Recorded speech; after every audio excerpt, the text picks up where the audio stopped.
এই ডাকসু নির্বাচনের যে প্রক্রিয়ায় হয়েছে, যেভাবে হয়েছে, সেইটা যথার্থ হয়নি। এখানে অনেক অনিয়মের আমরা খোঁজ খবর পাচ্ছি। সেদিন আমরা বলেছি তাদের ব্যালট পেপার, ব্যালট বই, সেখানে কোনো নাম্বার ছিল না।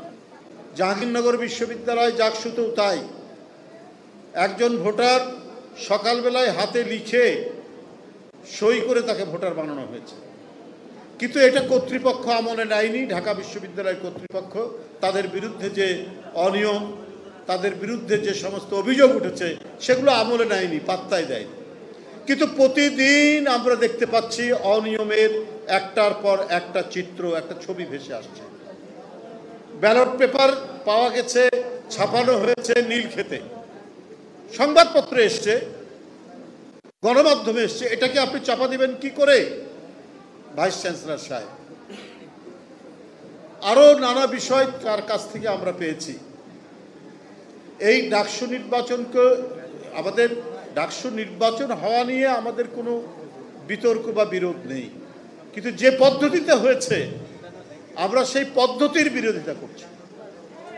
আমরা বলেছি যে মাঠ সমতল রাখা ছাড়া নির্বাচন করা উচিত নয়, কিন্তু ভাইস চ্যান্সেলর সাহেব মাঠ সমতল না করে অসমতল মাঠে তিনি নির্বাচন করে সাধারণ ছাত্রদেরকে প্রতারিত করেছেন। এই কথা একবার বলেছি আমি, সেটা আবারও প্রমাণিত হলো যে নীলক্ষেত থেকে ব্যালট পেপার ছাপানো হয়েছে।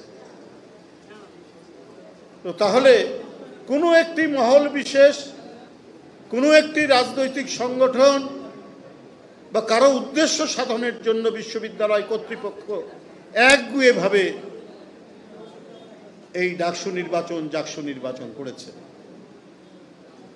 সবারই প্রত্যাশা ডক্টর ইউনূস সাহেবের এই সময়টাতে শেখ হাসিনার আমলের যত পাপ, যত অনিয়ম, যত অনাচার, সবগুলোর অবসান হয়ে সব ক্ষেত্রে স্বচ্ছতা এবং জবাবদিহিতা আসবে।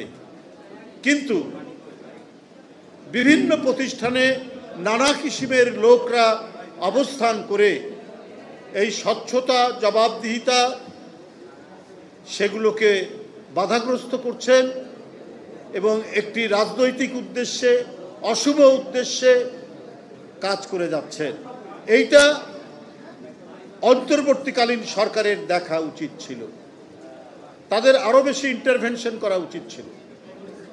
সরকার তো সব দিকে চোখ রাখবেন,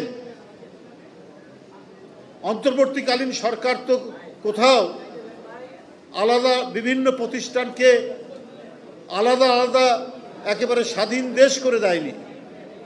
সরকারের দৃষ্টি সীমার মধ্যেই তো সেই প্রতিষ্ঠানগুলো রয়েছে। তাহলে এই সমস্ত অনিয়মের কথা এখন কেন আসছে? তো এই প্রক্রিয়া যদি চলতে থাকে, আগামী জাতীয় নির্বাচন অত্যন্ত ঝুঁকিপূর্ণ হয়ে যাবে।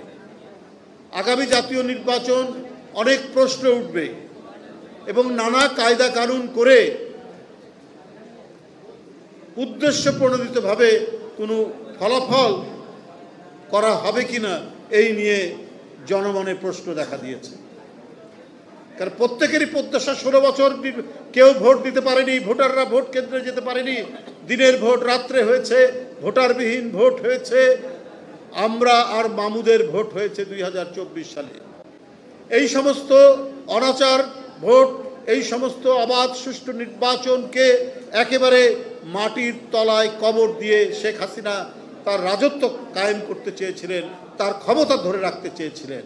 সেগুলোর যদি কোনো অবশিষ্টাংশ, কোনো চিহ্ন এখনো থেকে থাকে এবং শেখ হাসিনার পথ অনুসরণ করে কাউকে জিতিয়ে দেওয়ার যদি কোনো নীল নকশা থাকে, তাহলে এই জাতির জন্য দুর্ভাগ্যজনক। তবে জনগণ